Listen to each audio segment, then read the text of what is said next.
Những hạt cơm của Phật.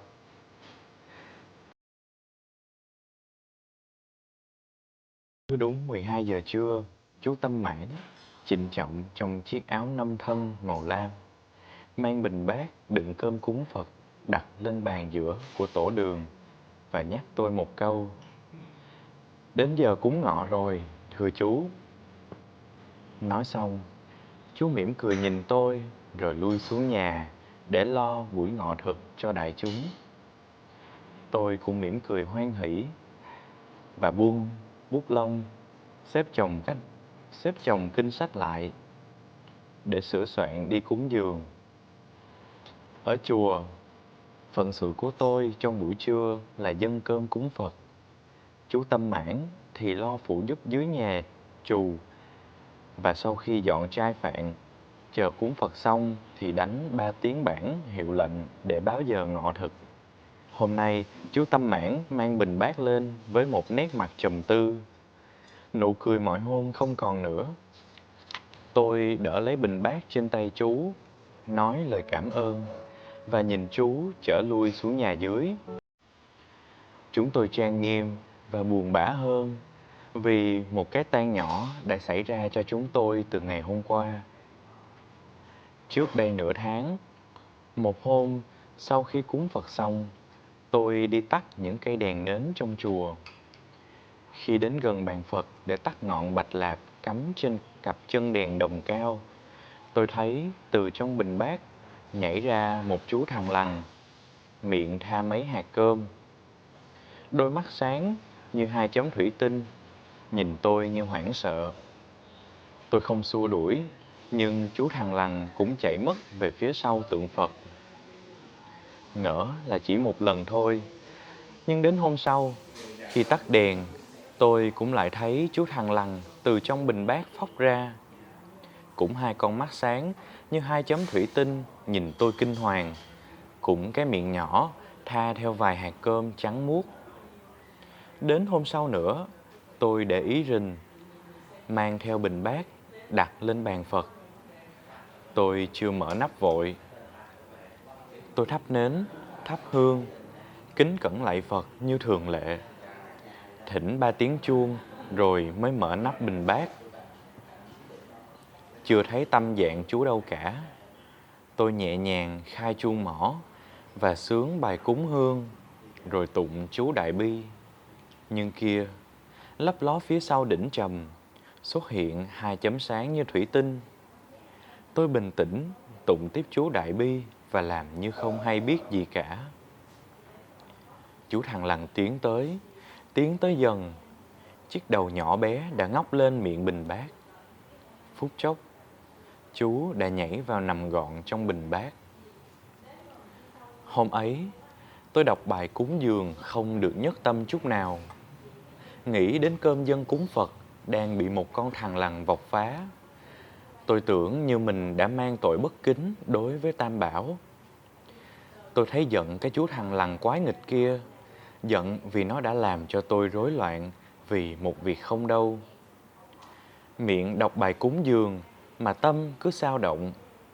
Có lúc tôi định đứng dậy đuổi quách con thằn lằn kia đi. Nhưng hình như có một thế lực nào đó bắt tôi quỳ tụng cho hết bài cúng dường và hồi hướng. Hôm sau, tôi quyết không mở nắp bình bát nữa. Sau khi thắp đèn, đốt hương, tôi quỳ xuống, khai chuông mõ và cúng dường như thường lệ. Vẫn đôi chấm thủy tinh xuất hiện sau đỉnh trầm. Vẫn chú thằn lằn của mọi hôm bò dần đến bình bát. Nhưng đôi mắt kia đã trông thấy chiếc bình bát đậy nắp, ngơ ngác nhìn ngược xuôi. Cuối cùng, chú thằn lằn trở về lối cũ phía sau đỉnh trầm. Trong sát na thứ nhất, tôi thấy sung sướng vì đã trả được cái thù ngày hôm qua. Nhưng qua sát na thứ hai, tâm hồn tôi bỗng nhiên xao xuyến, bâng khuâng, hối hận. Có một cái gì, hình như sự tàn nhẫn, nhỏ nhen, thấp kém đang làm cho lòng tôi vẩn đục. Tôi khổ tâm quá, tôi không dám nhìn Đức Phật khi tôi mang bình bát đi ra. Chiều hôm ấy, tôi cáo mệt, không xuống thọ trai. Độ 1 giờ trưa, chú Tâm Mãn lên thăm. Chú mệt nhiều không? Em nấu cháo cho chú sơi nhé. Tôi kéo chú Tâm Mãn ngồi xuống bên đôn và nhìn chú. Tôi hỏi: Này, tôi đố chú nhé.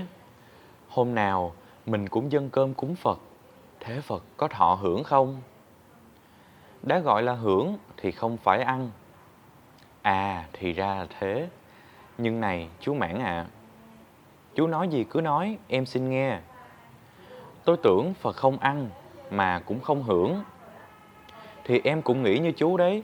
Bởi vì có một hôm đem bình bát để xới cơm cúng Phật, em sực nghĩ rằng chúng ta cúng Phật chẳng phải là cúng cơm cho Phật, mà cúng tấm lòng thành của chúng ta cho Phật mà thôi. Tôi nắm chặt tay chú Mãn. Phải, chú nói đúng.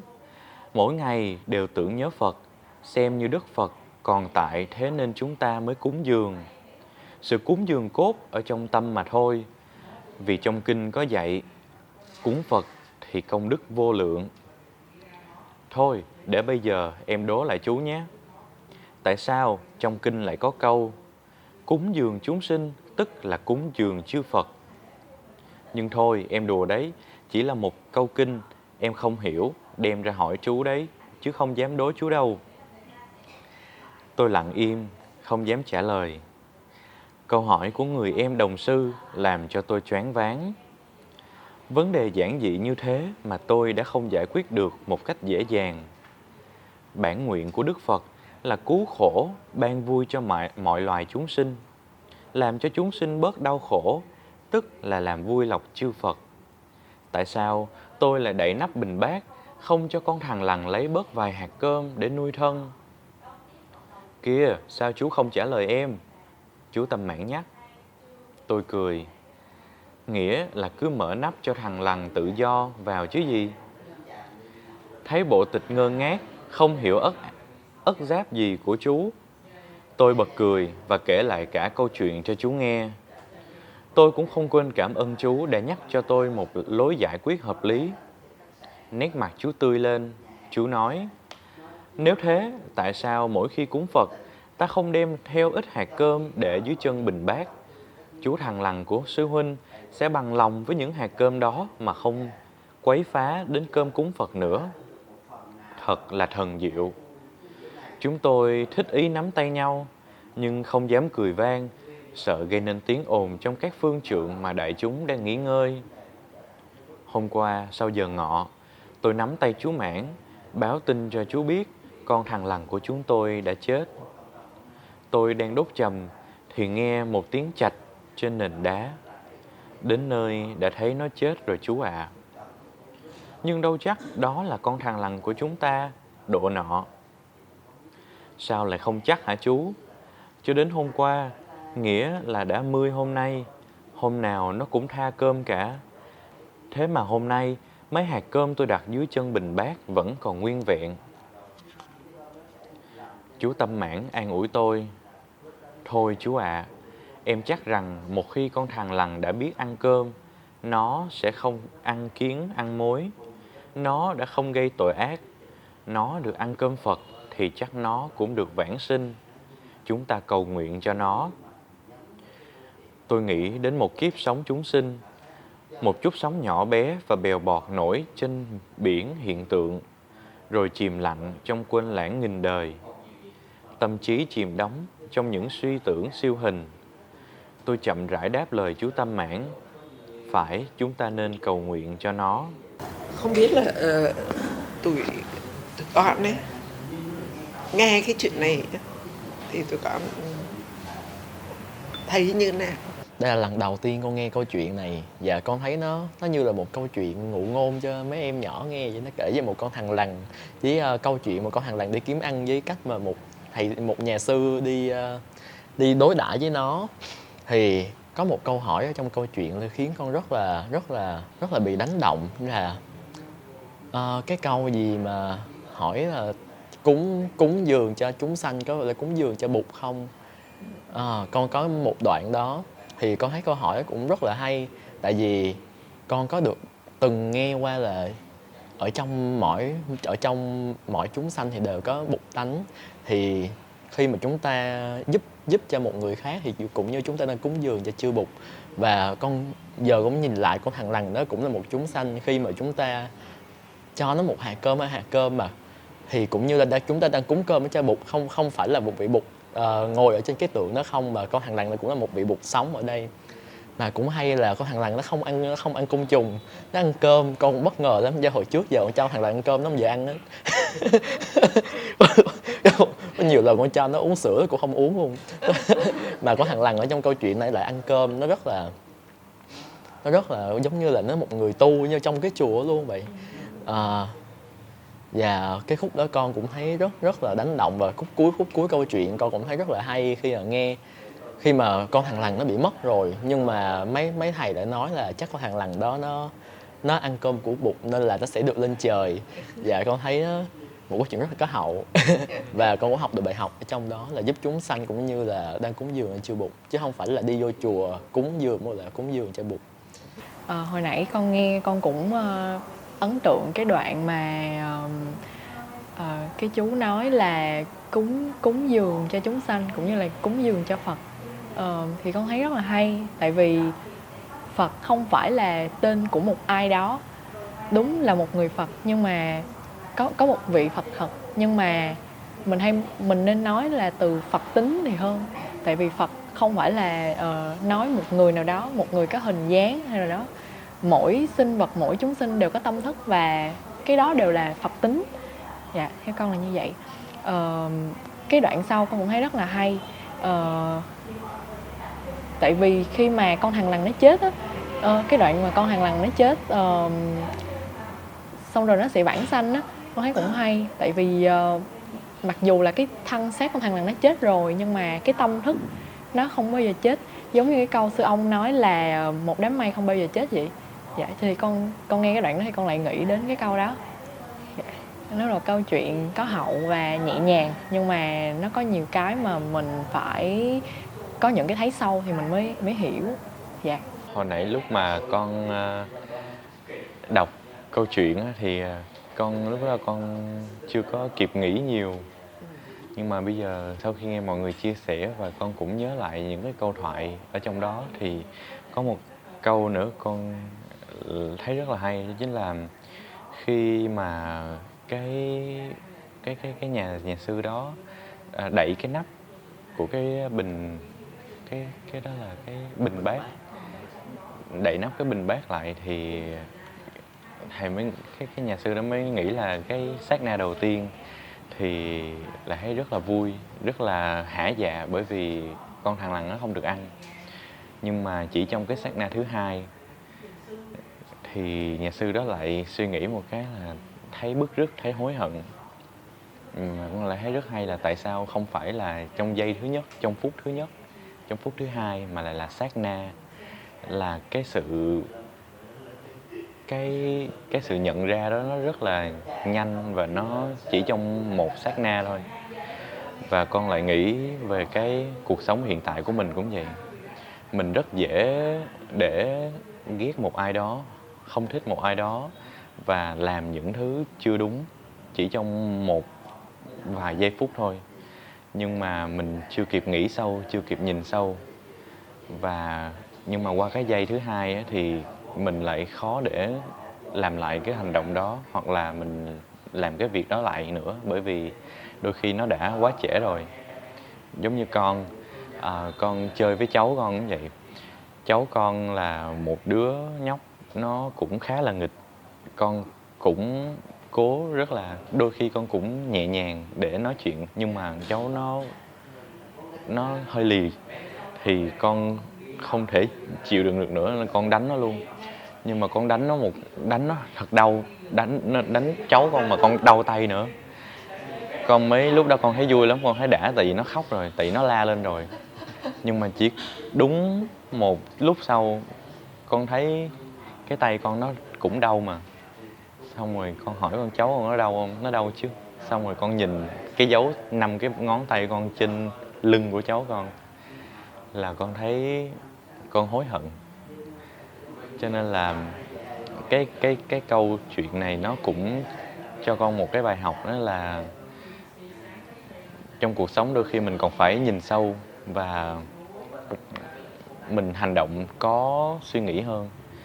Bởi vì đôi khi nó chỉ vỏn vẹn trong một vài giây phút thôi, và nếu mà đã qua rồi thì khó có thể làm lại được. Sát na có nghĩa là nó nhỏ, nó vi tế hơn cả cái tích tắc. Ở trong đời sống mình hay gọi là tích tắc, nhưng mà đây thì trong nhà đạo Bụt thì một sát na là nó, cái tâm mình nó khởi lên một cái rất là nhanh.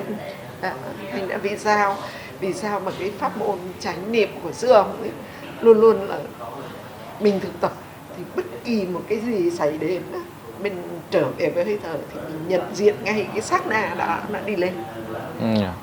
Thì để mình như Thông nói, mình sẽ không hối hận, bởi vì mình có ngồi lại với hơi thở, mình nhìn rõ, mình nhận diện được, mình sẽ biết là mình nên hành động như thế nào, đúng không?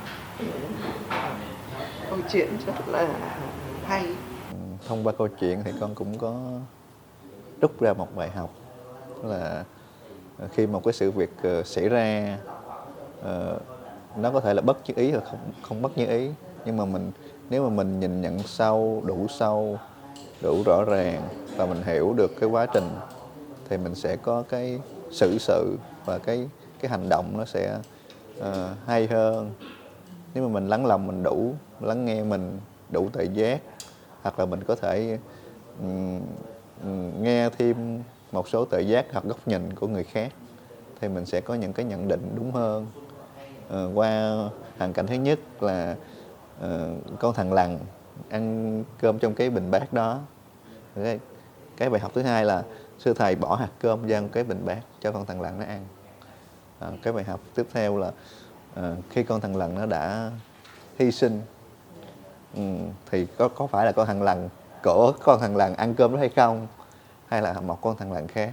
Và nếu thằng lằn đã hy sinh thì nó cũng chuyển qua một hình dạng khác trong cuộc sống này. Khi mà mình lắng dịu, mình nhìn nhận, mình đủ hiểu và đủ thương thì mình sẽ có những cái sự và cái hành động của mình nó sẽ tốt hơn.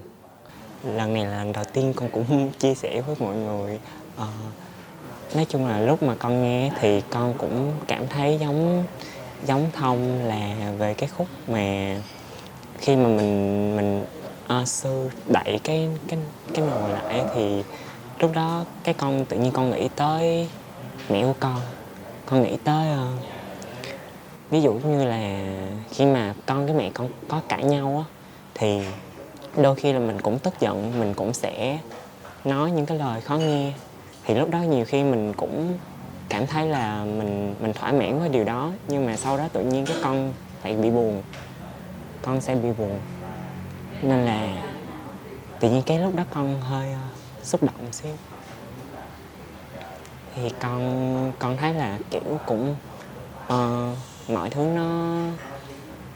nó cũng nên nhìn nhiều chiều một xíu. Nên là dạo gần đây thì con cũng đã tập cố gắng, và con với mẹ con cũng dễ chịu hơn trong cuộc nói chuyện. Tại vì trước đây là con với mẹ con không có quá hợp nhau. Ví dụ như khi mà nói chuyện với nhau thì dễ gây gổ. Nhưng mà dạo gần đây thì con thấy mối quan hệ có vẻ tốt hơn, và con cảm thấy thích về nhà hơn so với trước. Mình là cánh én, cánh én xinh, mình là tia nắng, nắng ban mai, mình là cơn gió, đến bất ngờ, một cánh én lượn trong nắng, không lo lắng trong thế giới thật nhiệm màu. Mình là hạt giống, bé tí tì, mình là cơn mưa, tí tách rơi, mình là dòng suối, róc rách vui, một nốt pe trong khúc hát, hòa cùng nhau trong thế giới thật nhiệm màu.